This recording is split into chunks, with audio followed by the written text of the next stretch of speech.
દોસ્તો કેમ છો? સ્વાગત છે નવ વ્લોગમાં। અત્યારે અમે જઈ રહ્યા સિદ્ધનાથ ફરવા માટે, હું અને બધા દોસ્તાર સાથે। એટલે બનાવ્યો વ્લોગમાં ઠેઠ સુધી મહાદેવના મંદિર જઈ રહ્યા છે। અત્યારે 4-5 જણા અમે જઈ રહ્યા છે બધા। એટલે બનાવ્યો વ્લોગમાં ઠેઠ સુધી એનું વિડીયો સારો લાગે લાઈક ને શેર ને સબસ્ક્રાઈબ કરી નાખજો।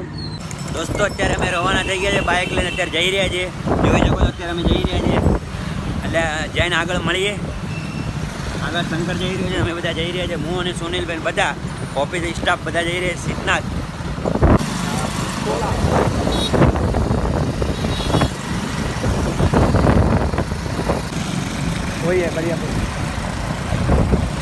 દોસ્તો અત્યારે અમે વરિયાપુર જઈ રહ્યા છીએ ને, જો વચમાં આવી ગયા ગધેડા।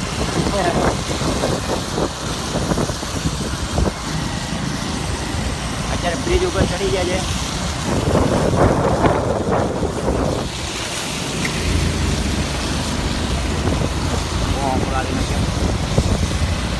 દોસ્તો અત્યારે